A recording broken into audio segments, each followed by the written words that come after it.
I'm going to take my mask off. Good afternoon, everyone, and to all members of Cromwell Place joining us across Zoom, and to the handful of members who are in the room here as well.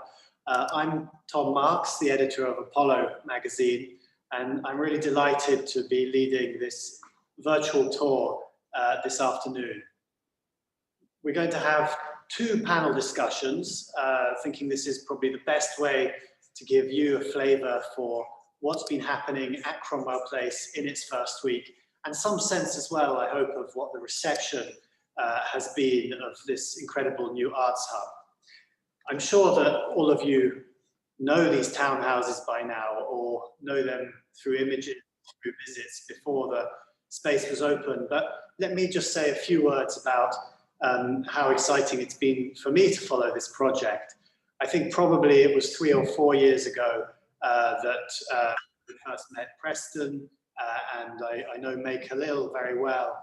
May invited me to come on to an advisory panel to start to think about types of art that might be brought here. I mean, there's no real limit, I think, to the types of art that can be brought to these new spaces.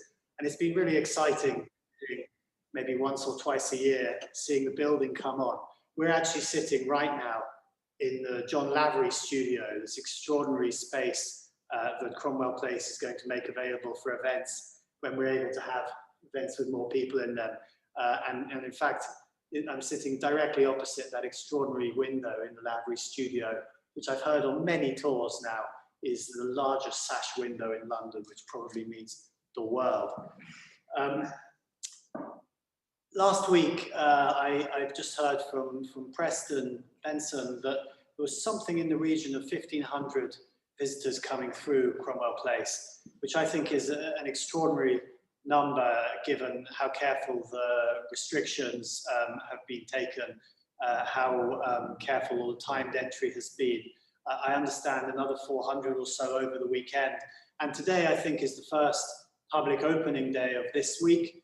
And it's really exciting to be walking around the building and to see so many members of the public exploring the spaces, up and down the staircases into different exhibitions, and some of the conversations that are going on that I've been eavesdropping on a bit this afternoon. So as I said, we're going to have two discussions this afternoon, really to give a sense of what the building has already made possible. The first discussion is really aimed towards some of the art that has been brought here. So this feeling that Cromwell Place allows for art from around the world, or from underrepresented artists, or from galleries that might not have premises here, and brings it here and brings it into the public eye, but also brings it into really fascinating juxtaposition with what else is happening on the program. The second panel is going to be focused on two foundations, the Sir Denis Mahon Foundation and the De Morgan Foundation, and how they've managed to bring exhibitions to Cromwell Place, what this does, this building, for non-profit foundations and charities in terms of what it makes possible for them exhibiting. So I'm going to move on to the first panel. In fact, I think I've got the slides probably slightly in the wrong order, so I'm going to zip through because I think it would be better to bring them up when we're talking about them, if that's okay. So the first panel, we're going to be talking about globality and locality. So we're going to be talking about, I think, some of the things that are universal about some of the artworks that have been brought here in the first exhibitions, but also some of the local contexts and some of the ways in which the displays that have been brought here in this first week, this first inaugural program, help to explain those contexts. We've got on my left, Marie-Tour de Robien, founder and director of Initio Fine Arts, a modern and contemporary design gallery that is showing works from both a Hungarian designer based in Malta and the French designer, I'm going to find the name, Orietta. I'll show some images afterwards. We've got, Mika, I'm going to say Mika, yes. yeah. Mika Kalieva, founder and director of Aspan Gallery, showing art from Kazakhstan. The gallery is based in Almaty, and we're going to be talking about how the art of Central Asia has been shown and received in the context of Cromwell Place and to a new London audience for much of the work. And we've got Diana Gravina of Procreate Project, which has brought the, am I going to say it right, the 4th edition of the Mother Art Prize, the third edition of the Mother Art Prize to the Pavilion Gallery, this extraordinary new space. And how many artists have you got out there? So we have in show 19 artists. So 19 artists, and I believe that artists from more than 40 countries applied and entered the Mother Art Prize this year. It's a prize which explores representations of the experience of motherhood, and I think kind of what's going to be extraordinary is to talk about sort of some of the local contexts of motherhood and also some of the universal contexts as represented in the exhibition, and indeed how representation might be local and socially specific and socially structured in certain ways too. So I'm going to begin by asking all of you, I mean, you've all brought new artists and designers to a London audience. Quickly, what lay behind the selection of the artists that you chose, Maria?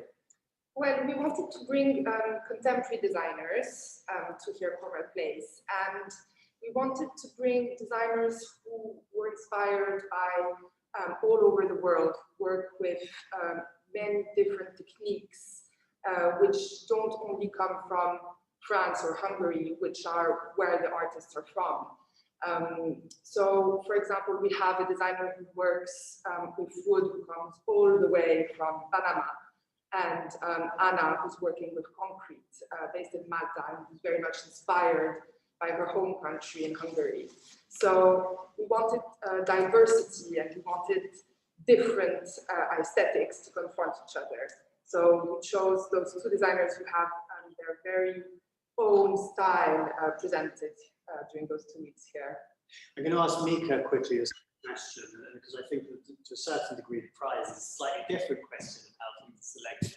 Mika, quickly, what lay behind your choice of the artist that you wanted to bring to your first exhibition at Cromwell Place? Well, basically, as a we're committed to exhibiting at Cromwell Place, and we're planning to do several shows a year. And I thought for our first show, we're going to show two of the most prominent artists working in Central Asia now. And both of them work with the history of Central Asia, which I think provide a wonderful context for their practice, but also for what's going to come next in terms of our programming in the Cromwell Place. And even though they have very different approaches to the history and culture of Central Asia, like for example, Magun Ninibayeva, she's mostly interested in legends and myths, whereas Yerbosim Mivdivekov is very much interested in historical fact. He kind of digs the history for this overlooked or forgotten stories that happened in real life. But both of them are kind of, both of their practices are embedded in the culture and history of the region. And for me, that was really important that, first of all, we show somebody whose main focus is Central Asia, but also who have very different approaches in their art. I'm going to ask more questions of all of you about some of the specific works a little bit later, but I think that's interesting that for you, this is really the first chapter, and you wanted to put a calling card down almost yes. for how people will come and see the gallery again in the space. And Diana, if I could ask you the same question, you know, what lay behind the selection of the 19 artists you've got downstairs? So we received applications from 626 artists from 45 countries. The Mother Art Prize is an annual prize. So every year the artists submit their work through an online platform. And we have a fantastic lineup of judges, which changes every year.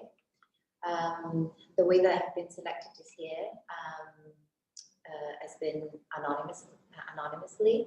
So the judges judged the works that they have seen, the works that have been submitted, and the themes that these works were exploring, were touching. So the judges really didn't know anything about the artists.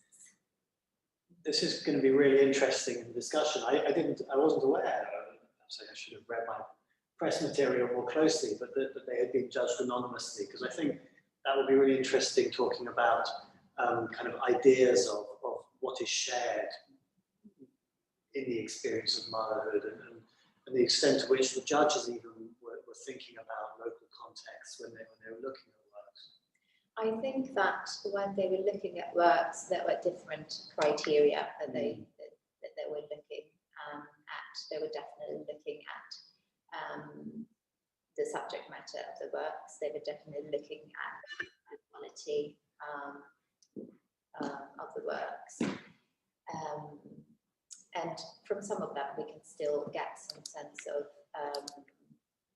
cultural background, especially attaches specifically than the subject matter of what's represented through the artwork. So in some of them, we can still see that locality and that cultural belonging, but not necessarily in all of them. We'll definitely come back to that. So I'm going to now talk a little bit to each of you about some of the different aspects of the works you've brought in this context, and then we'll bring it all back together at the end. I'm going to start by talking to Mika about the artists that you've brought here. I mean, let's actually start, if you don't mind, if you could tell us a little bit more about the art scene in Kazakhstan, and particularly in Almaty. I guess that's one of the things that people have been asking as they come into the gallery. Yes, definitely. What's interesting is that, so I studied in the UK, I studied history of art here, then I worked for a few years in an auction house, and I moved to Kazakhstan 5 years ago to found a gallery. But before that, I would regularly visit, and what was very striking for me about the art scene in Kazakhstan 10 years ago is that a lot of these artists like Almagul and Yergosir, who were exhibiting here, and there is like, they belong to kind of one group of artists who are now in their, let's say, mid-50s, but at the time they were like in their 40s.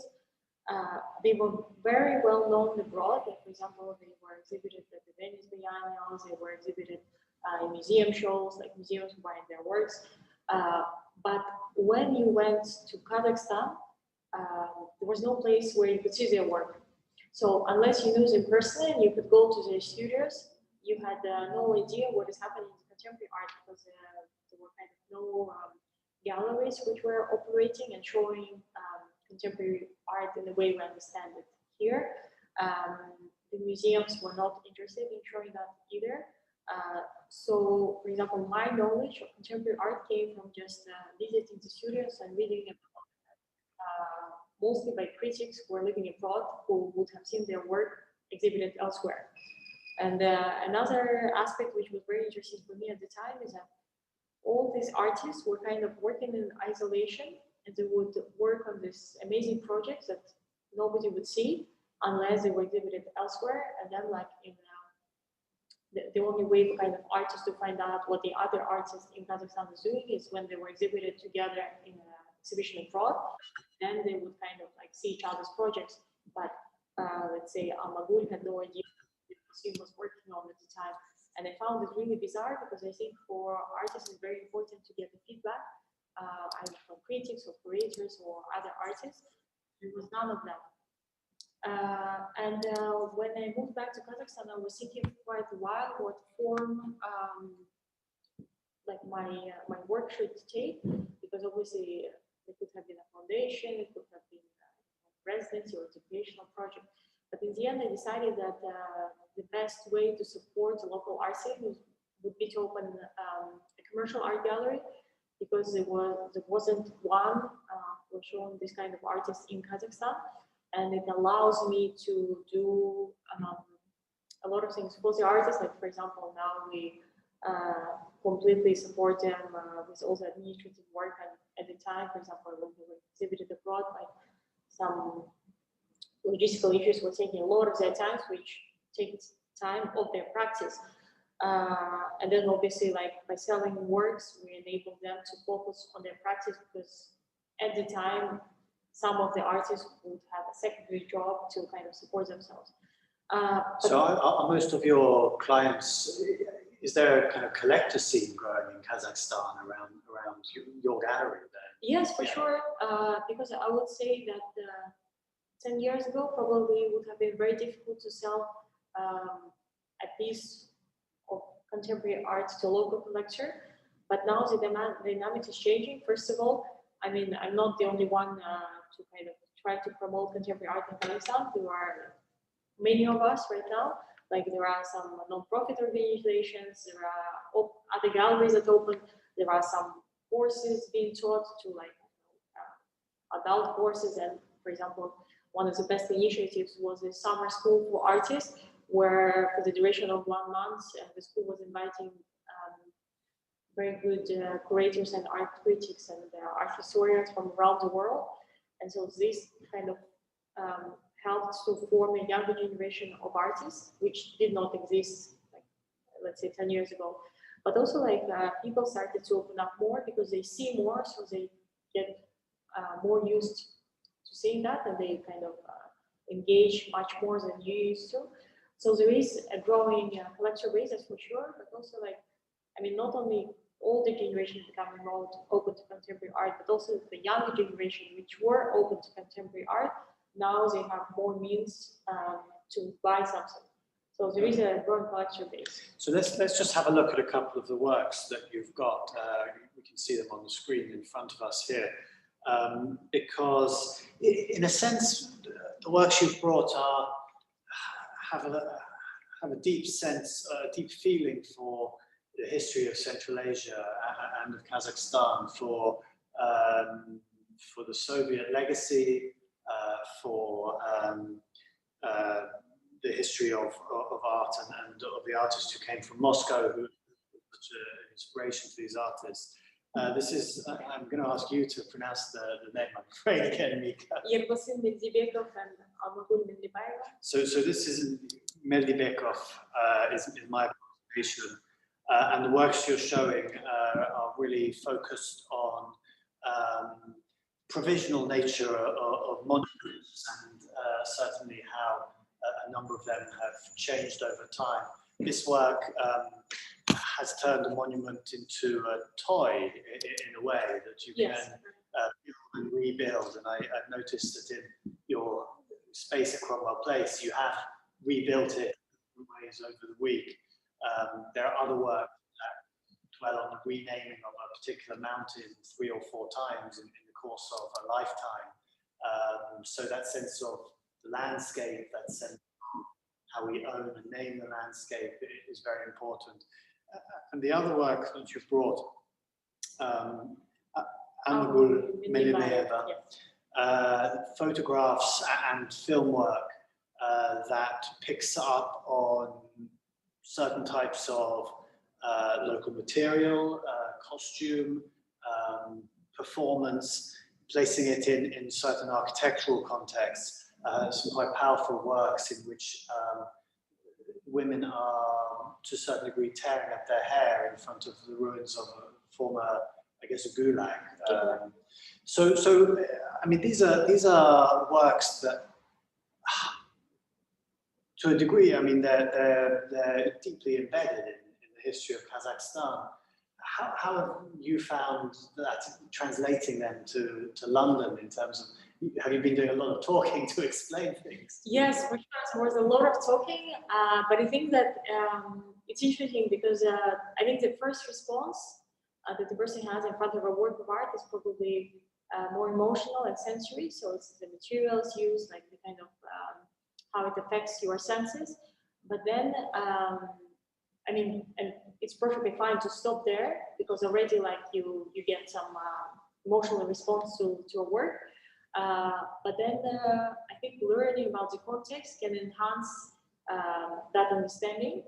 I don't think it's vital to know the concept where the work created to have a certain response to it, but it can certainly enhance your understanding, and your reaction may be slightly different. It can be amended.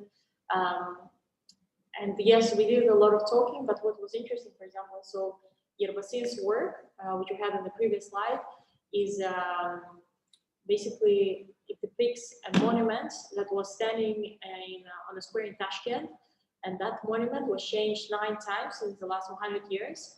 And so Yerbasin Medvedov, he created this construction toy with which you can build 5 different monuments that were standing there.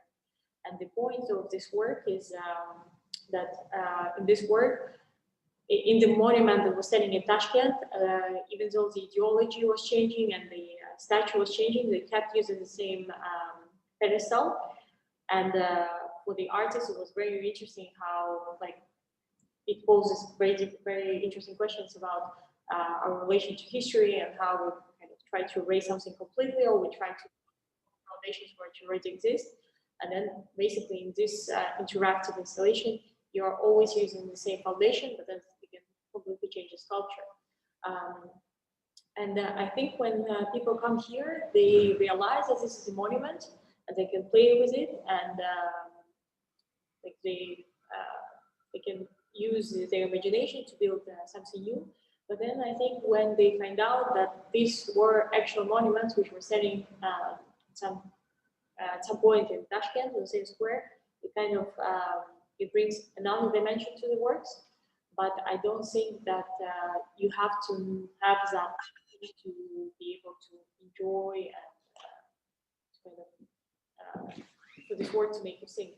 Getting your hands on monuments has been very fashionable over this summer. So it's exactly. So it's a very kind of topical work right now, and that's one of the reasons we want to bring and show this work here as well, because this work, for example, is from 2015, and what looks like a very kind of Central Asian story, in fact, is much more universal, because I think this summer particularly has proved that the whole world is still obsessed with monuments, and they have this immense power on us.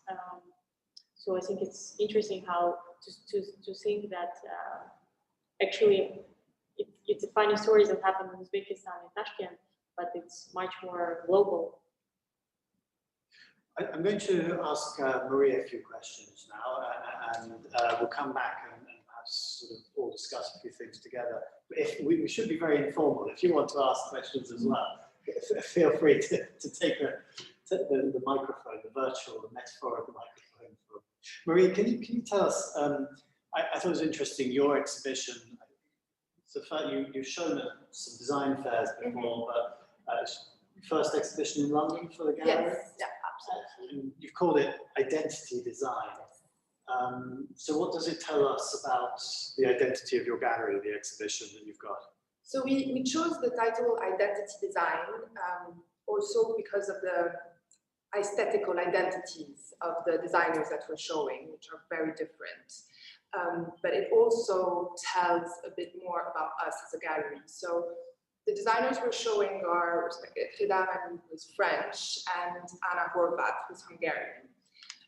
Turns out the founder Marie is French, and the other co-founder is Hungarian. So it's not an accident. We also wanted to show a bit of our identity as a gallery in the choice of the designers we were showing. So this is you, and this is Valerie.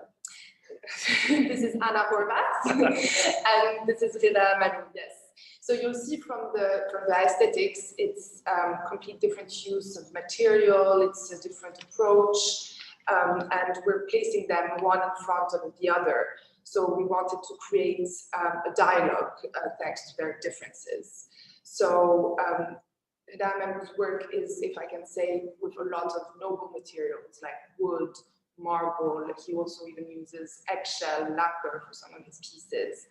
And in front you can see Anna's work, which is with concrete, with steel. She works very much inspired with postmodernism, also an aspect what was by Memphis. And she turns it in something quite playful. The playfulness is very important in her work. But what's sure is that we can create a dialogue in between the two, and it makes them even stronger being in front of something which is almost opposite. They do also have similarities. We can see that a bit later in the discussion, but it's crazy then when you confront two completely different aesthetics, you can really understand almost better thanks to that, the pieces. So it's been really great to have them here.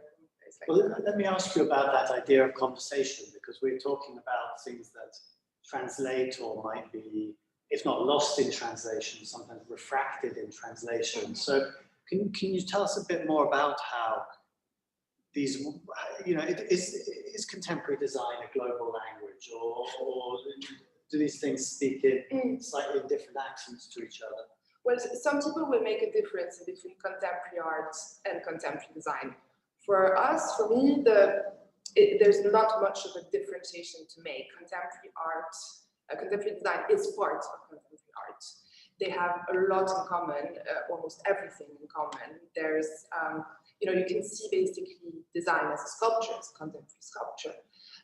The only thing that contemporary design has is functionality, which a lot of contemporary art pieces also want to have. They want interaction with the public, but design has always had this interaction. So it's completely correct to say that it has a global language, because you need to explain, like you were saying, the context behind it and the ideas and the materials, the origin.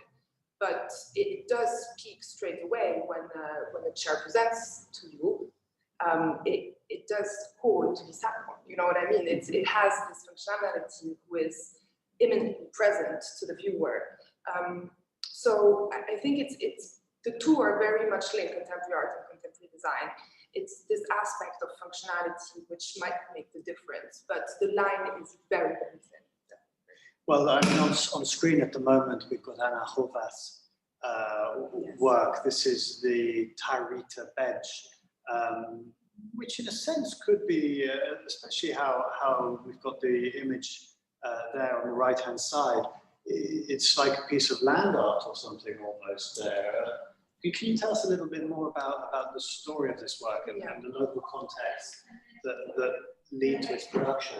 Absolutely. So this is actually Anna's latest project, which is supported by the Malta Art Fund. So Malta is where she lives and works. And as you may or not know, a lot of architectural buildings from the 30s, historical buildings, are being destroyed. So they don't have a protection like grade 1, grade 2, like we could have here in London.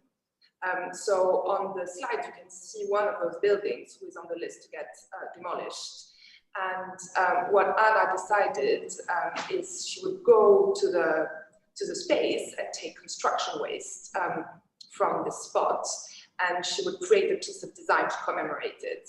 This building was actually built in the 30s, and it was quite important for the local community of Malta. It was where the Marines would gather and hang out. Malta, it's very important for the local community to have a center, because it's a very touristic place as well, and they need as well, you know, places where they gather when it's not necessarily high season. And this was one of those spots. So it's a great loss for the community. But what is going to happen is that the bench, which was made by Anna, is going to be put there once the building is gone. So there will be the memory of this building will remain thanks to this designer, which is quite poetic when you think about it. So is what we're actually looking at now the bench installed in front of the demolished? It's not installed yet, but it will. This is a render of okay. No, we're exhibiting this piece at the moment. Sure, but this in front of the rubble that we've got. Yeah, no, the bench, yes, but the rubble is actually quarry, which is in Malta. Okay, okay.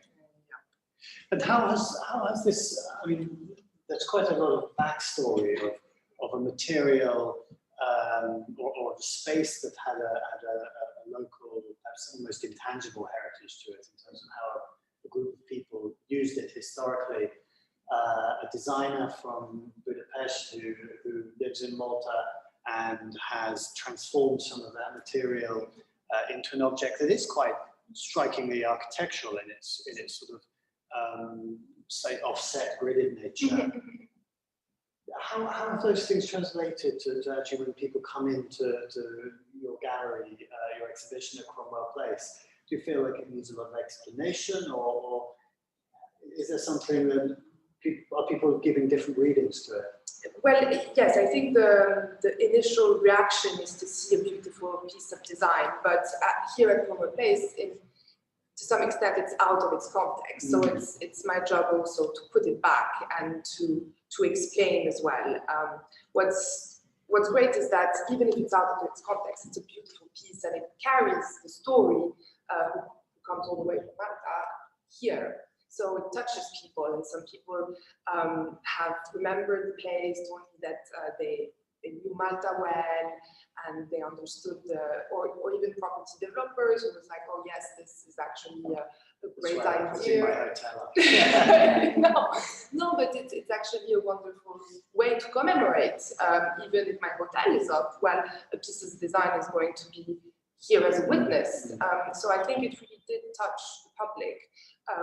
But with an explanation needed, of course, and also pictures of the place.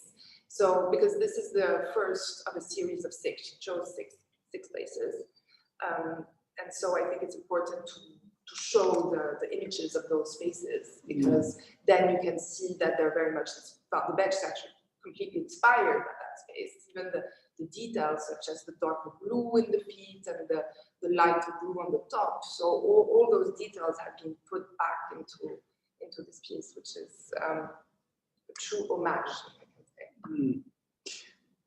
And how, it is quite a distinctive juxtaposition with the work of Orietta Amalu. I was interested sort of with what you've done in the space here, in terms of almost done your own Ellsworth Kelly paintings.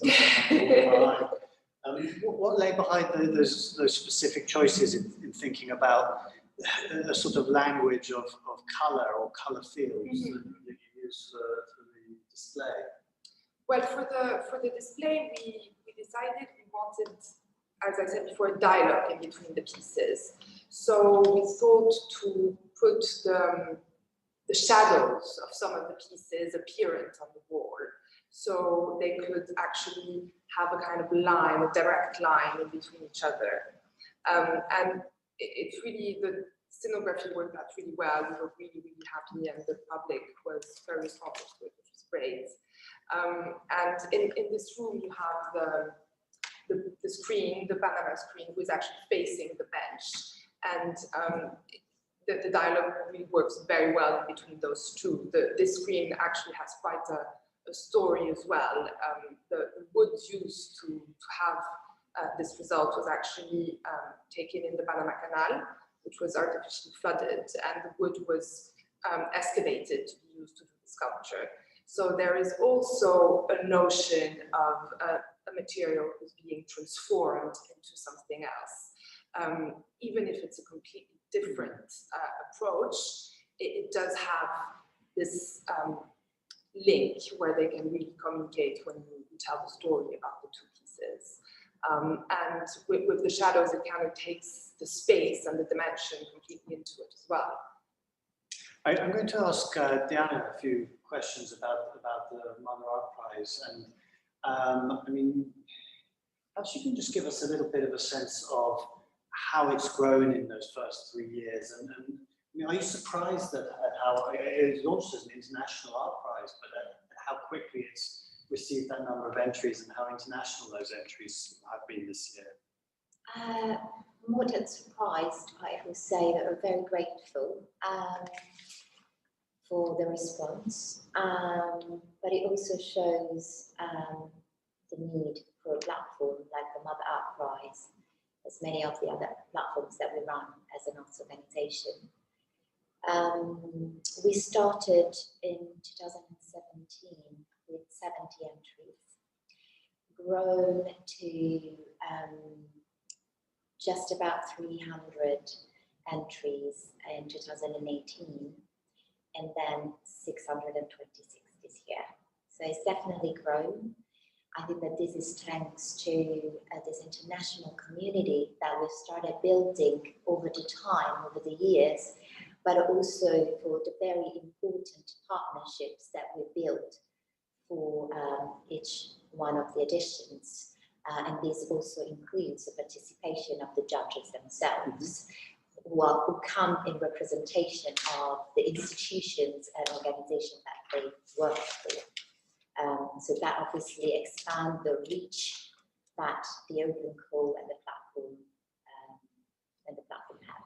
So one of the reasons, I suppose, we have this panel on globality and localism is thinking about different ways in which things might speak across borders. And of course, motherhood is a universal experience for people who, who are mothers, become mothers, want to be mothers, or who have mothers indeed as well. What does the prize this year tell us about, though, how motherhood has some very local circumstances in terms of some of the specific works that you've selected? So I would like, just before I go into the question, I would like to clarify that the Mother Art Prize is a platform for representation and opportunities and visibility of artists who are mothers. However, the works do not necessarily speak about motherhood. Many of them do this year, as for the previous editions, but it's not one prerequisite that we ask. For what concerns the 19 works in the show, we definitely have works that talk about the experience of motherhood. We have more broadly works that talk about women's experiences in different contexts, and invisibility of women as well, specifically in the art history and the contemporary art as well. To go into your questions, I think that some of the works that tell about the locality or the culture of the artist are, for example, the piece of Michelle Hartnett, because she talks about numbers and the rates of death during childbirth, specifically in America, being 3 times higher than the UK. Or we're looking into the work of Sabah Halai, who talks about the experience of a Pakistani mother living in America and criticizing how the community, the Muslim community is treated and is observed quite closely in America. And she also uses the medium of embroidery as a way to also reclaim those traditions and the labor of mother within the work, within the piece as well. However, even if these things, they do talk about a specific culture or specific numbers that come from a country, a specific country, they do still tell the story of many, many, many women and many communities across the world. I think kind of one of the things that's interesting is that, well, it's not interesting, it's very challenging, I assume, experience of motherhood for many, many people, that actually all of the artists in the exhibition are mothers, and motherhood in many cultures and contexts enforces a localism on people, especially after they've given birth and maybe for years afterwards as well, in terms of what might be expected of them. I was interested if you could speak a little bit about how the prize itself and how the organisation, the Procreate project,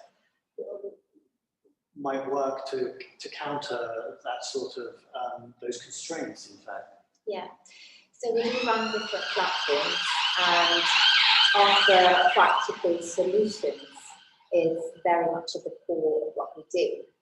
Design new models to allow artists to keep producing art and still keep being present in the art world.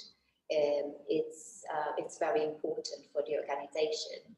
One of the ways that we're tackling the issues that you're talking about is with the Mother House Studios, which is another platform that we have established, and it's an artist studio model with integrated childcare.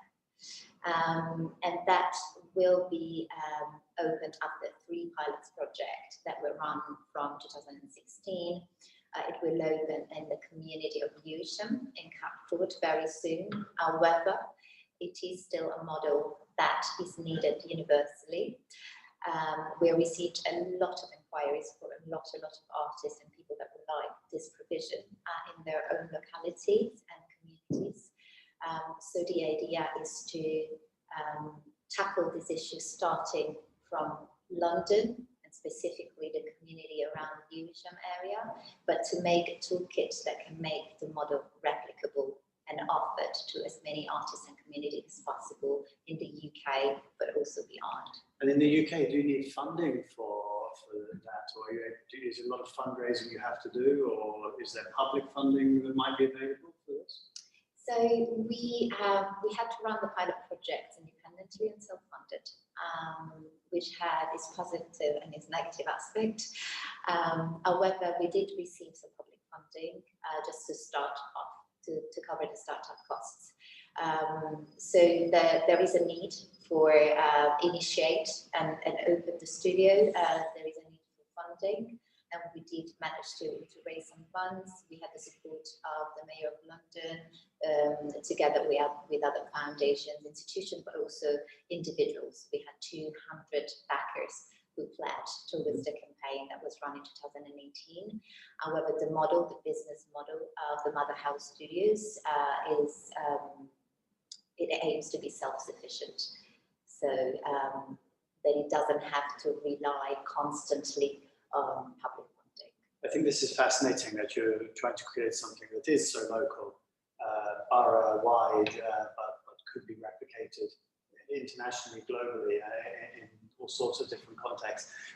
Let me ask all of you, really, you've been in Cromwell Place for, I suppose, about 10 days now, well, probably installing as well before that.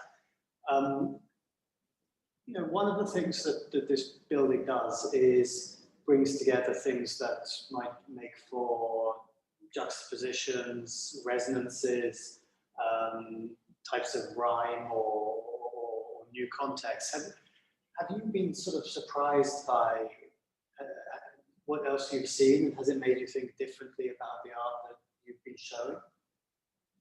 I mean, as the only gallery showing contemporary design, it was amazing to be able to see a lot of different contemporary art throughout the building. It's very enriching, even if you know, you're focused as well on your exhibition. You have the opportunity to go around and see those amazing projects. So you definitely come home with knowing something about an artist, about a context, about a foundation that you've been looking for. So I think it allows all of the members to really kind of educate each other towards their own activities. So it's really about being interested in the community who's here and in the exhibitions. There was also another exhibition, I'm not sure if it's still here, but where an artist at the moment was doing Billy Childish was Painting Institute. Exactly, he was live with Lemon Morpin. Yeah. And he's not here anymore, or he? He's here today. He's here today. Okay. He's here today.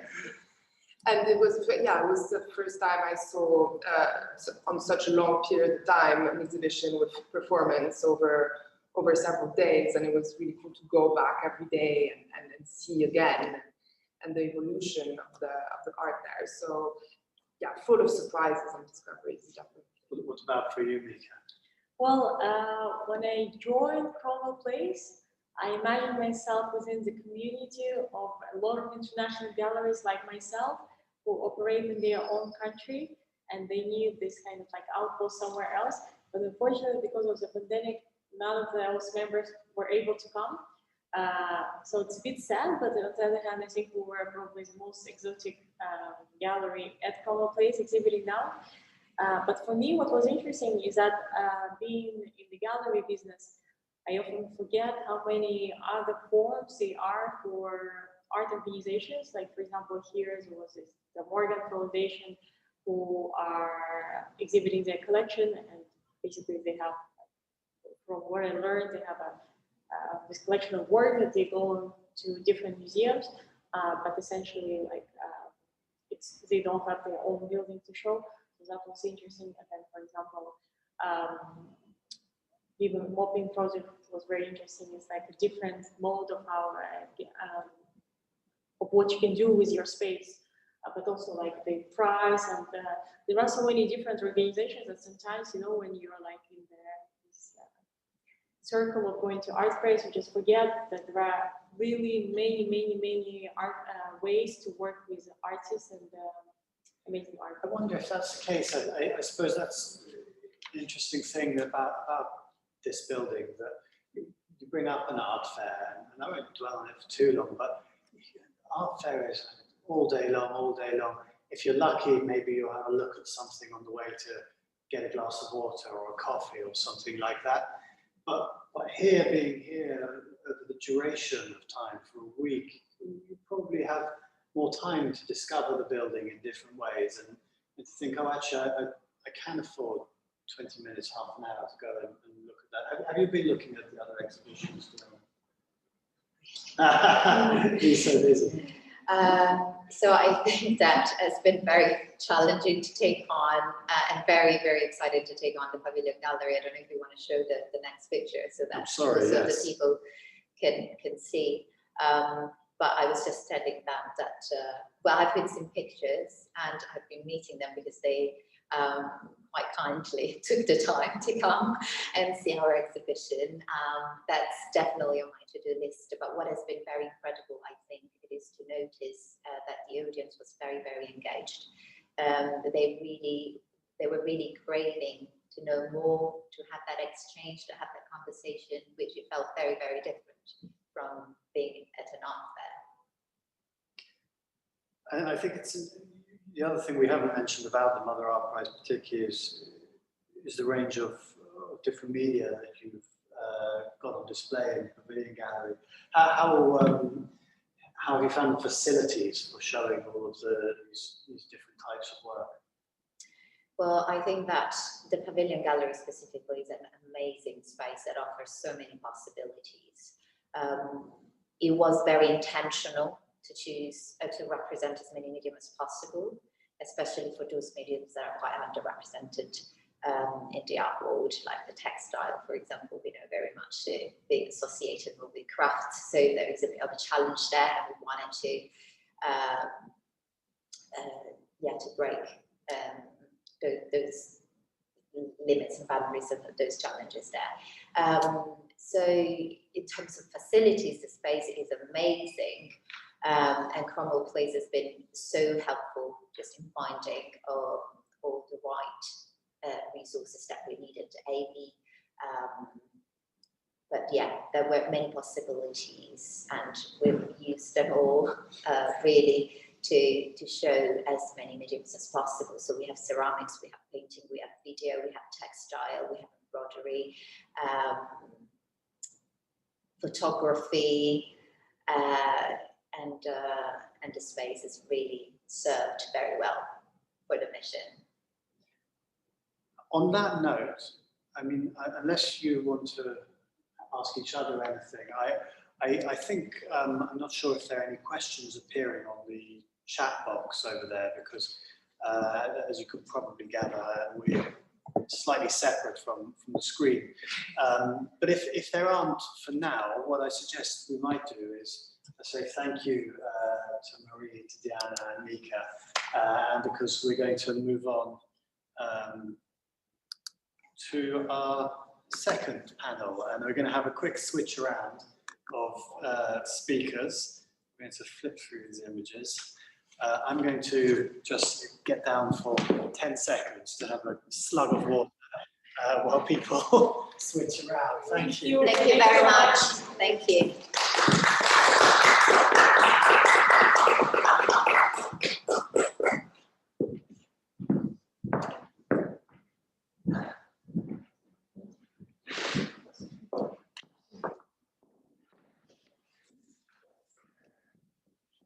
Good. Right. Particularly impressed by your Kazakhstan pronunciation.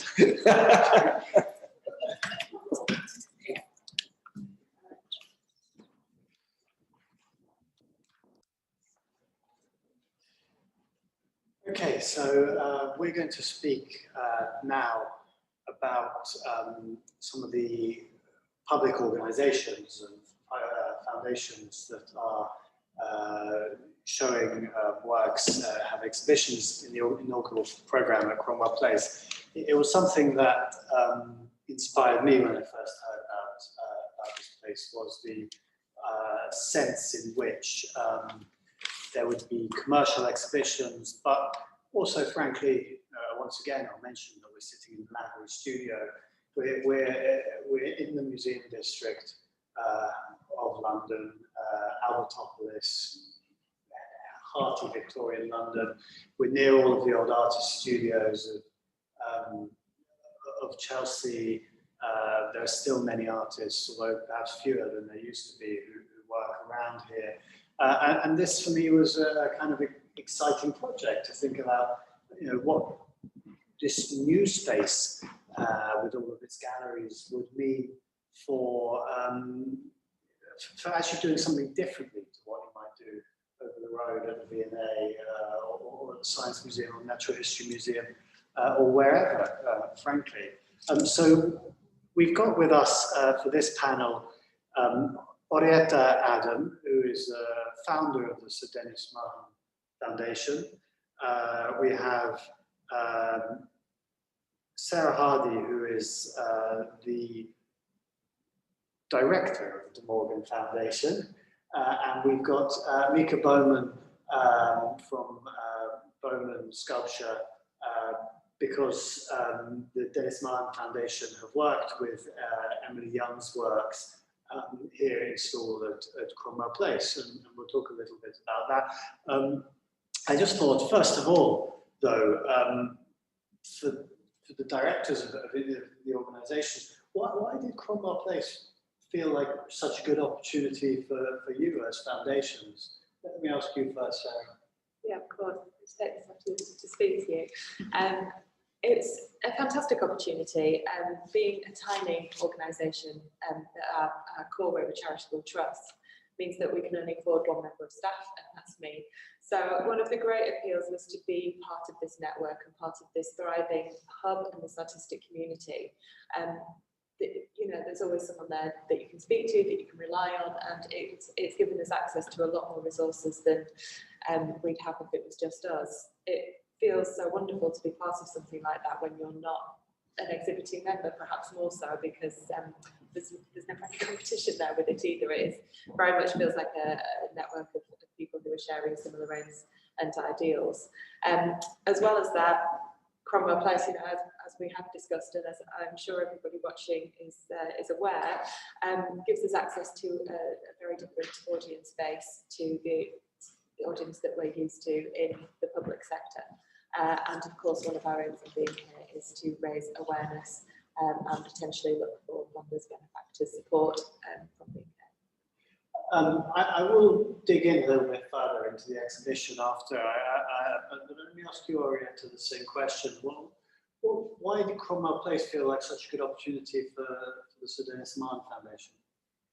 Because so far we have been working with museum.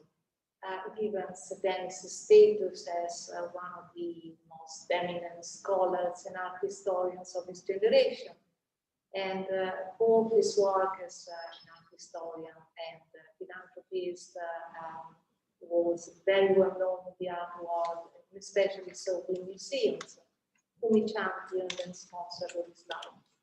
So it felt natural for our foundation, which was started by Sir Denis already in 1988, but which we took over in 2011 when he died at the age of 100 years and a half.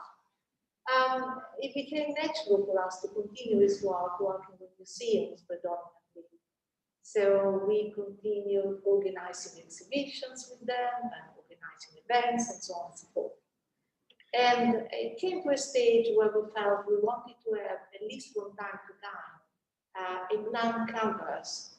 And that is predominantly the reason why we chose Cromwell Place. Because at Cromwell Place, we can do certain exhibitions, not all exhibitions, but certain exhibitions.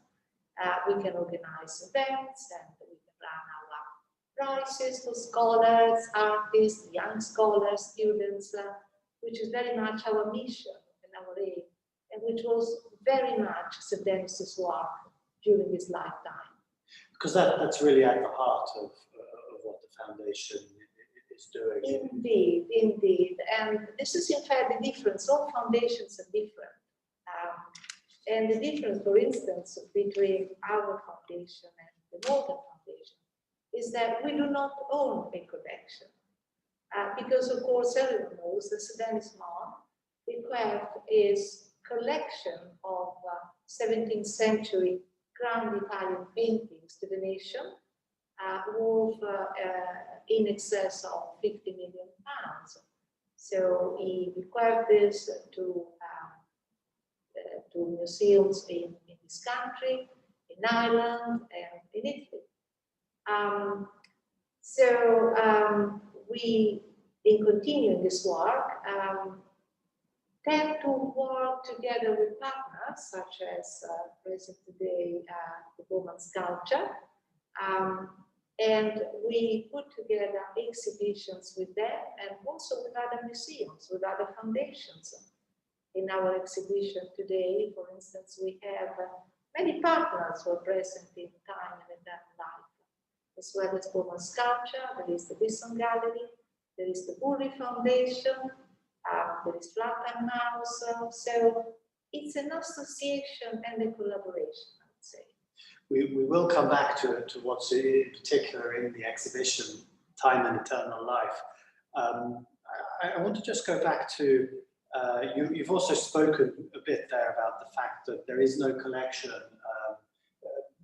Denis Mahon is one of the great collectors of the 20th century, but of course, it's almost a paradox of the foundation, if you like, that there aren't objects necessarily to work with. But in terms of the Morgan Foundation, if you could just tell us a little bit about, what's in the collection, how large is the collection, and how much have you been able to work with museums in the past?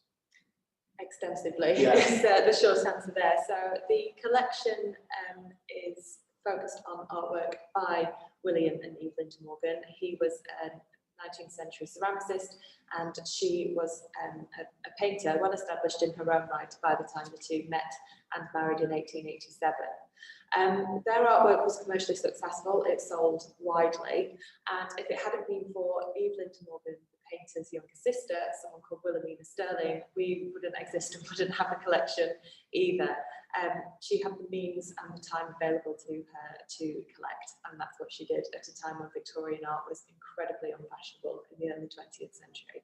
So she was able to go to auctions and I think basically sit with her hand up until the piece came to her, and she lived surrounded by her collection of around 2,000 de Morgan artworks, from works on paper through to the ceramics, from individual tiles up to the great vases and tile panels that we have on display, through to around 70 oil paintings by her sister. She was extremely passionate about her collection, as I think all collectors are, Sir Denis Mahon being another one, and she lived surrounded by it at her home in Battersea, a 10-bedroom 16th century home called Old Battersea House, but she never owned the property. So her life's work was also spent in trying to establish a national De Morgan museum that would take on her collection at the time of her death. Again, it was incredibly unfashionable to have Victorian painting at that time, and so what she ended up doing was leaving the sale of her property to create an endowment and leaving the De Morgan artwork from her property to be looked after in trust. So the De Morgan Foundation was established 2 years after her death in 1965, in 1967, to go about, following up her objectives, which were to care for the collection and to share it as widely as possible and educate people with it. So lovely objectives to still have today. And so in an average year or few years, you're loaning how many of these works out to museums, or are some of them on permanent loan as well at different institutions? Yeah, most of our collection, well, almost 50% of our collection is out on loan at any one time. So the format that we have is quite an innovative way of working in partnership. So rather than having our own museum space, which we've never had, we've always been a collection, a lending collection. We have three main museum partners, which are Whittick Manor in Wolverhampton, a National Trust property with a specialist Victorian collection. Cannon Hall in Barnsley, which is owned by the local council, and that was Evelyn de Morgan's family home. So we've got that lovely historic connection there. And at the Watts Gallery in Surrey, which the De Morgans knew the Wattses, and they visited the house and the gallery that Victorian artist Geoff Watts had built for himself out near Guildford. So by working with these long-term arrangements, we have changing exhibitions that are in the spaces there. The collection at Whittick's probably the biggest, I think about 120 artworks on display there, then Cannon Hall, and then about 60 at the Watts Gallery. We also have used to have two touring exhibitions until this year, but we have a collection of the paintings and a collection of the ceramics, both in very specific focused exhibitions. One on Evelyn de Morgan's pacifism and one on William de Morgan's mathematics, unusual for a ceramic designer perhaps. But these two exhibitions tour nationally, and we have plans for international touring as well. So out of our 2,000 artworks, it's about 50% that's on display at any one time. And yeah, this is just looking at showing the collection in quite a new and innovative way outside of that traditional gallery model. I'll ask some more questions about that in a minute. To move back to the Denis Mahon Foundation, I suppose let's think about what you've got on display. The exhibition is called Time and Eternal Life, and it stretches from antiquities on loan from the Royal Museums in Turin. There are some Han Dynasty Chinese antiquities from the private collection. It then moves forward into a different chapter, and there are works by Alberto Burri and John Latham set against each other in juxtaposition. And then the third chapter with works by Emily Young and other contemporary artists. How did you go about as a foundation deciding this was the subject for your inaugural exhibition at Cromwell Place, and what lay behind the selection of the artists? Well, we started with the concept of time, and this is because Sir Denis was very diversified in his interests. Of course, his main focus was art historical research and the 17th century Italian painting period. But in his lifetime, he befriended many post-war artists, which is important as well. And he had interest in cosmology, sciences. He was a post-Victorian man, after all. He was born in 1910. And he felt very strong that one of the associations of science and art should be better known and more practiced than it is. They supported the Science Museum. And so the idea of doing an exhibition involving the concept of time was very attractive to us. I have explained that a core business, a core focus of the Sir Denis Mahon Foundation is championing young scholars and young students. And not necessarily just young scholars studying Baroque art or 17th century paintings. In fact, the essay prize, which we run every year, has seen, especially in recent years, scholars like Magnus Riemann, for instance, who were focused on different periods of the post-war, in this case on Graham Sutherland. In conversations with these young scholars, in conversations with artists and students, we felt that we wanted to embrace this new concept. Also, we've been supporting Imperial College and Oxford University, so that supports came from Oxford University. And there were this conversation about relativity, the boys from Panisperna, the Fermi guys who incidentally Sir Denis met in his lifetime in the 1930s in Rome. And so the concept, if you like, was conceived almost naturally through this conversation. There was discussion about what is time, symbolized in fact by the symbol, by the tau, which is a symbol in our exhibition, which in relativity means time. Of course, in religion takes different meanings. And so we started off thinking about how the Egyptians viewed, conceived and felt the idea of time and the concept of eternity. And we borrowed those wonderful specimens from the Egyptian Museum and from the Royal Museums in Turin, which was actually a very interesting start for this journey, talking about life and the concept of eternity from such an ancient time. Then we moved on,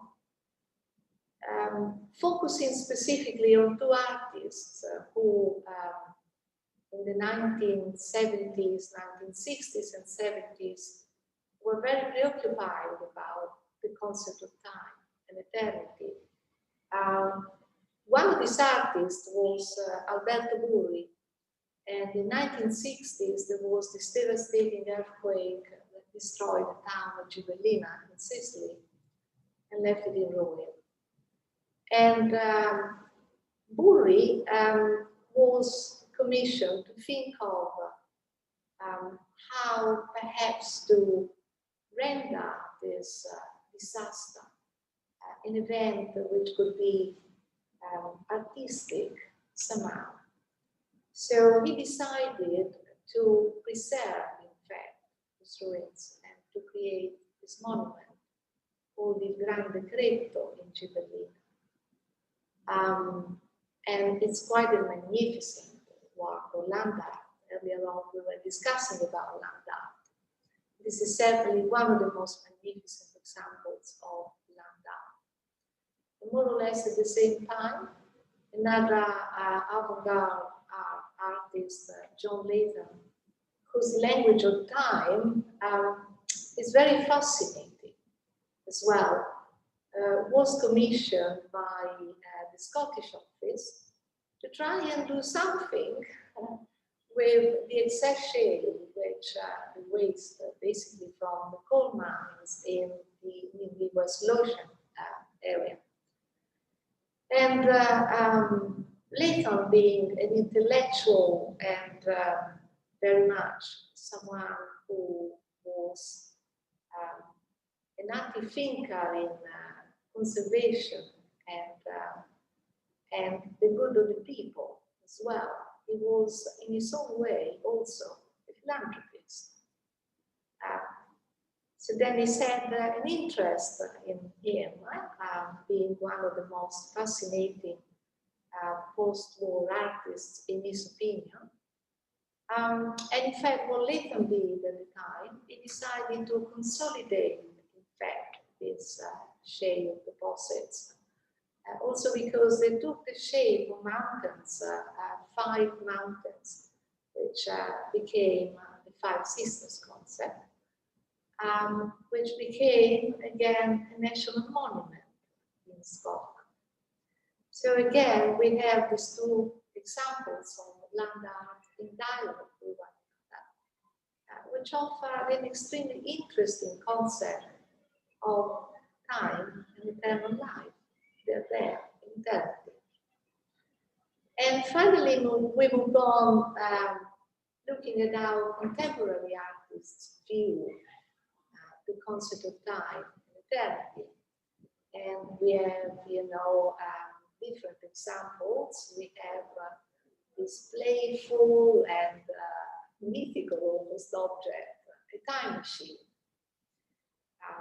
which is intriguing, very colorful, very much the sort of thing which children, I think, will love and play with. We have a young artist from the Royal Drawing School, and we ran an award, the Mahon Award, with the Royal Drawing School. And Michel Cioccoloni, who draws from nature, that presented this wonderful depiction of a clock. Again, very much symbolizing time. Then, of course, we have a scientist, J. Lee, who created an option for burial, infinity burial suit, which is a very ecological option because this suit is made of mushroom. So one could be buried in such a suit and would then get back to Earth in an ecological way through mushroom sports. And finally, the splendid sculptures of Emily Young. Well, why don't I use that opportunity to bring in Mika about Emily Young's works. We can see one on the screen here, installed just outside the pavilion gallery there, and here in close up, you should see on the screen. Perhaps it's disconnected. There we are. How does Emily Young's work fit into this context for you of time and eternal life? I mean, Emily's work couldn't really be more suited to this theme. Although she's a contemporary artist, the works themselves are made from incredibly ancient materials. The stones themselves are formed over hundreds and thousands of years. And Emily, as a free stone carver, has enormous respect for this material. And by working with that stone, she makes them, I mean, of course, they're incredibly long lasting, but she gives them a sense of immortality by making them into objects of art. And they're wonderfully sort of contemplative figures. They really ask the viewer to think about time, think about the materials that she's using, and the presence and connections we have with our planet. I suppose the work we've got on the screen at the moment, there are different types of slow time in it, the slow time of geological formation, but also the sort of the extended time of types of representation. In certain ways, it's not as though this is a particularly contemporary line or face, it's more of a timeless representation. And yet also the object could be becoming the face, or it could be a face that has been ruined as well. When you look at the works, do they have that sort of that ambiguity of they're not pristine classical figures by any means, are they? They're certainly open to interpretation, so I think everyone has a slightly different feeling when they look at these faces, and that is very much their intent. They're meant to make you sort of question what the meaning is. But the way Emily works is she takes a specific piece of stone and she works around the natural formations of the stone. So she has enormous respect for the material that she uses. So it's a collaboration with the stone in the sense that the stone sort of reveals itself to her, what it's going to be. So she can't shape it per se into exactly what she wants it to be. She's not, molding these forms. She's working with a form that's already been given to her, that's already in front of her. It's the Michelangelo line. She's Exactly. unlocking the figure from the stone. Exactly. perfect word to describe what she does. And so, you know, the faces are all completely different on all the works of art, and they all sort of have their own personalities in that way, and that they reveal themselves to her and decide, you know, partially between what she's working with and how the stone is formed in itself, what the outcome is going to be. And I'm just interested, obviously there are some interior, some works inside here, and there's the one that's installed outside. I mean, does she need the weather around her, do you think? Or is she a sculptor whose works can work equally well inside or outside?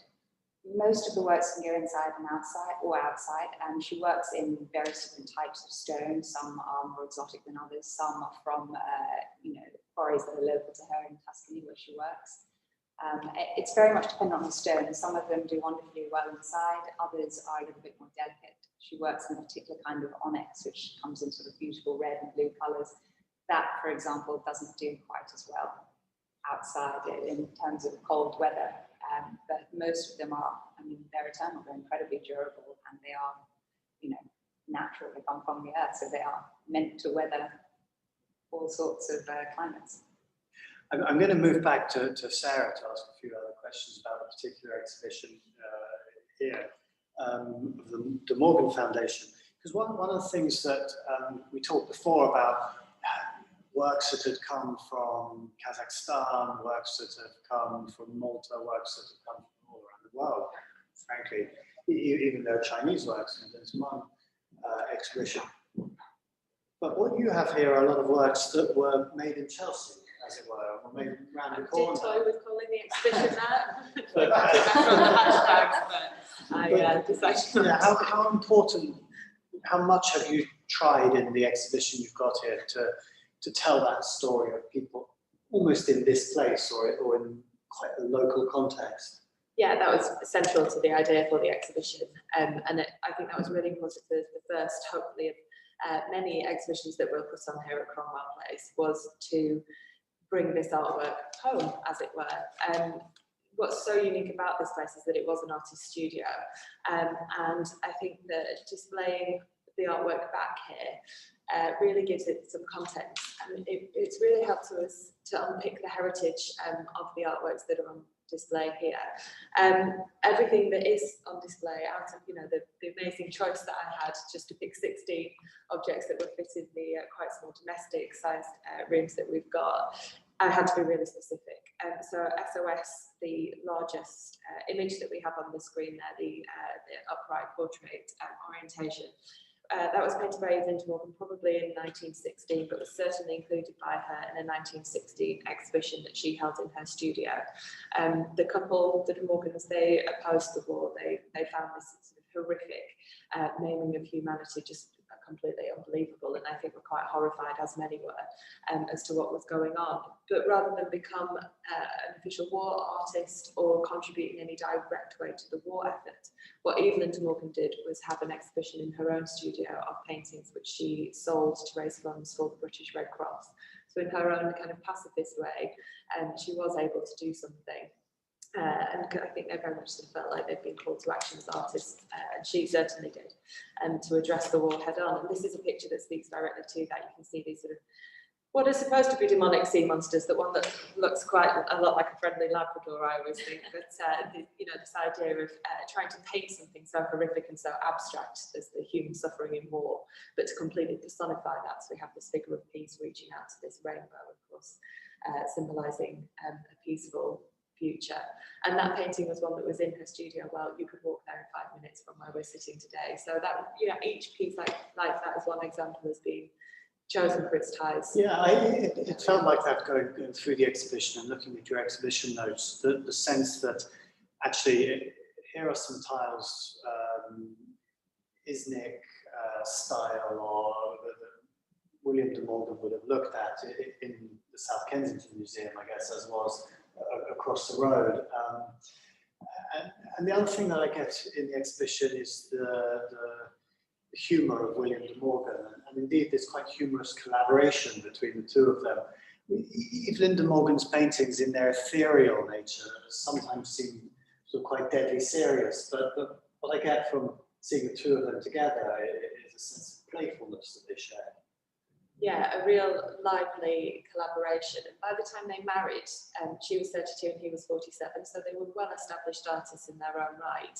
And what they brought to each other was definitely a case of opposites attract. I think she did take herself a little bit more seriously, but as you said, you know, this exhibition has allowed me to bring out their personalities and celebrate them as people a lot more than I usually get to when it's exhibitions that focus on the artwork. I can tell you that they met at a fancy dress party and that they had a house calling party when their first home just off the King's Road was being destroyed before they moved house. And then you look at William's ceramics with these weird and wonderful creatures on them. And I think I don't go to a sense of fancy that. dress party because, am I right? I read it.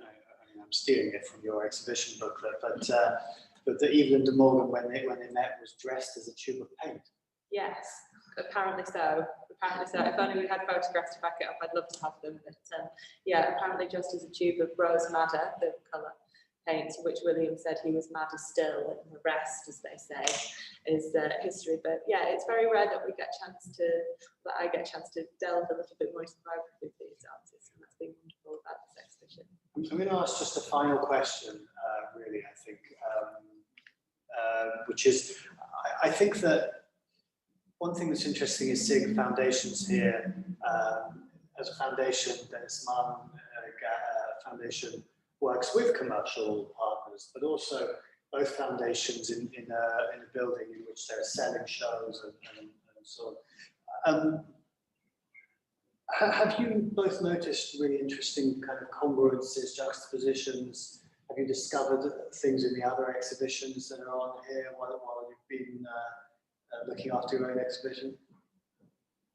Yeah, I'm happy to. Orietta, you want to go?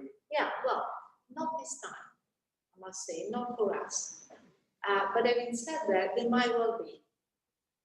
I certainly see synergies with the Mahon Foundation in terms of organization, certain exhibitions. Like, for instance, we were in Italy last year with Clark Jones and with Visions and Visionaries of William Blake. So certainly I could see synergies there.